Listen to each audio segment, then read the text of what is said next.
ಸ್ವಾತಂತ್ರ್ಯ ಬಂದು 78 ವರ್ಷ ಆದ್ರೂ ಅಷ್ಟೇ ಈ ಊರಲ್ಲಿ ಈಗಲೂ ವಿದ್ಯುತ್ ಸಂಪರ್ಕ ಅನ್ನೋದು ಮರೀಚಿಕೆ. ಕರ್ನಾಟಕದ ಗದಗ ಜಿಲ್ಲೆಯಲ್ಲಿದೆ ಕತ್ತಲೆ ಕೂಪದ ಗ್ರಾಮ.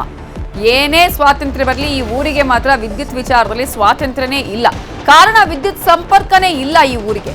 ಕರ್ನಾಟಕದ ಗದಗ ಜಿಲ್ಲೆಯಲ್ಲಿ ಇರೋದು ಈ ಒಂದು ಕತ್ತಲೆ ಕೂಪದ ಗ್ರಾಮ. ಲಕ್ಷ್ಮೇಶ್ವರ ಪಟ್ಟಣದ ಚಕಾಡೇಶ್ವರ ಬಡಾವಣೆಗೆ ಕತ್ತಲೆ ಆವರಿಸಿದೆ.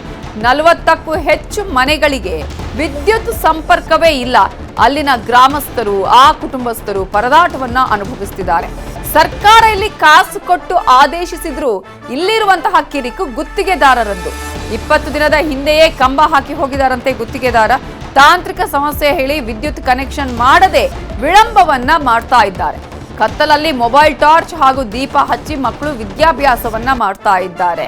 ಈಗ ದೇವರು ಕೊಟ್ಟರು ಪೂಜಾರಿ ಬಿಡ ಅನ್ನುವಂತಹ ರೀತಿಯಾಗಿ ದೇವರು ವರ ಕೊಟ್ಟಿರ್ತಾನೆ, ಆದ್ರೆ ಇಲ್ಲಿ ಗುತ್ತಿಗೆದಾರನದ್ದೇ ಸಮಸ್ಯೆ ಆಗಿದೆ ಅಂತ ಹೇಳಿ ಗ್ರಾಮಸ್ಥರು ಆಕ್ರೋಶವನ್ನ ವ್ಯಕ್ತಪಡಿಸುತ್ತಿದ್ದಾರೆ.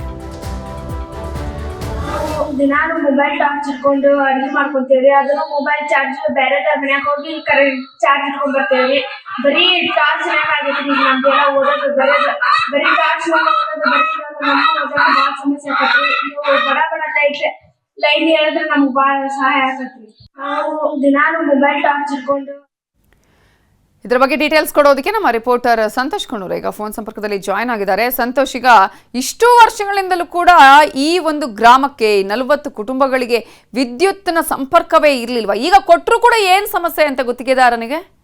ಹೌದು ನವಿತಾ, ಗದಗ ಜಿಲ್ಲೆಯ ಲಕ್ಷ್ಮೇಶ್ವರ ಪಟ್ಟಣದಲ್ಲಿರ್ತಕ್ಕಂಥ ಏನು ಕೌಡೇಶ್ವರಿ ಬಡಾವಣೆಯಲ್ಲಿ ಸುಮಾರು ಕಳೆದ 20 ದಿನಗಳಿಂದ ಯಾವುದೇ ರೀತಿ ವಿದ್ಯುತ್ ಸಂಪರ್ಕ ಕೂಡ ಕಡಿತವಾಗಿರುವಂತದ್ದು. ಯಾಕಂದ್ರೆ ಅಲ್ಲಿ ಈ ಒಂದು ಸುಮಾರು 40ಕ್ಕೂ ಹೆಚ್ಚು ಕುಟುಂಬಗಳು ಕೂಡ ವಾಸವಾಗಿದ್ದಾವೆ. ಆದ್ರೆ ಇಲ್ಲಿ ಏನು ಹೊಸದಾಗಿ ಏನು ಲೈನ್ ಅನ್ನ ಹಾಕಲಾಗೈತೆ, ಆ ಹೊಸದಾಗಿ ಲೈನ್ ಅನ್ನ ಹಾಕಿದ್ದಾರೆ. ಜೊತೆಗೆ ಅಲ್ಲಿ ಹೊಸದಾಗಿ ವಿದ್ಯುತ್ ಕಂಬಗಳನ್ನ ಅಳವಡಿಕೆ ಮಾಡಿದ್ದಾರೆ. ಆದ್ರೆ ಇಲ್ಲಿ ಗುತ್ತಿಗೆದಾರ ಯಾವುದೇ ರೀತಿ ಇದೊಂದು ಹೆಸ್ಕಾಂಗೆ ಏನು ಹಣವನ್ನ ಕಟ್ಟಬೇಕಾಗಿತ್ತು, ಹಣವನ್ನ ಕಟ್ಟಿಲ್ಲ ಅನ್ನುವಂಥದ್ದು ಒಂದು ಕಡೆ ಕೇಳಿ ಬರ್ತಾ ಇದೆ ಆರೋಪ. ಆದ್ರೆ ಇನ್ನೊಂದು ಕಡೆ ಪುರಸಭೆ ಅಧಿಕಾರಿಗಳು ಕೂಡ ಇದಕ್ಕೆ ನಿರ್ಲಕ್ಷ್ಯವನ್ನ ತೋರಿದಾರಂತ ಆರೋಪ ಇದೆ. ಆದ್ರೆ ಈ ಕೌಡೇಶ್ವರಿ ಬಡಾವಣೆಯಲ್ಲಿ ಇರ್ತಕ್ಕಂಥ 40ಕ್ಕೂ ಹೆಚ್ಚು ಕುಟುಂಬಗಳು ದಿನನಿತ್ಯ ಈಗ ಕಳೆದ 20 ದಿನ ಕತ್ತಲಲ್ಲೇ ಕಾಲವನ್ನ ಕಳೀತಾ ಇದ್ದಾರೆ. ಯಾಕಂದ್ರೆ ಕತ್ತಲಲ್ಲೇ ಅಡಿಗೆ ಮಾಡ್ಕೋಬೇಕು, ಕತ್ತಲಲ್ಲೇ ಓಡಾಡಬೇಕು.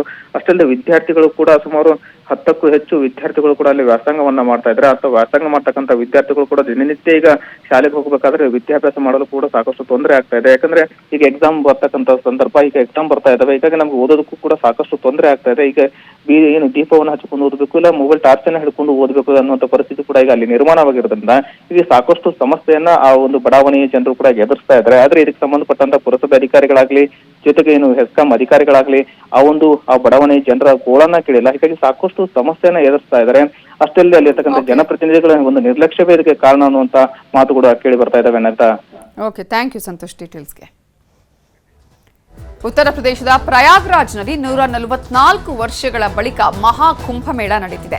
ಗಂಗಾ, ಯಮುನಾ, ಸರಸ್ವತಿ ನದಿಯ ತ್ರಿವೇಣಿ ಸಂಗಮದಲ್ಲಿ ಕೋಟ್ಯಾಂತರ ಭಕ್ತರು ಪುಣ್ಯ ಸ್ನಾನ ಮಾಡ್ತಿದ್ದಾರೆ. ಇವತ್ತು ಸಿಎಂ ಯೋಗಿ ಆದಿತ್ಯನಾಥ್ ಇಡೀ ಸಚಿವ ಸಂಪುಟ ಸದಸ್ಯರ ಜೊತೆಗೆ ಬಂದು ಪುಣ್ಯ ಸ್ನಾನ ಮಾಡಿದ್ರು. ಮಹಾಕುಂಭಮೇಳ ನಡೆಯುವ ವೇಳೆ ಈ ಜಾಗದಲ್ಲೇ ಸಂಪುಟ ಸಭೆಯನ್ನೂ ನಡೆಸುತ್ತಿದ್ದಾರೆ ಸಿಎಂ ಯೋಗಿ ಆದಿತ್ಯನಾಥ್.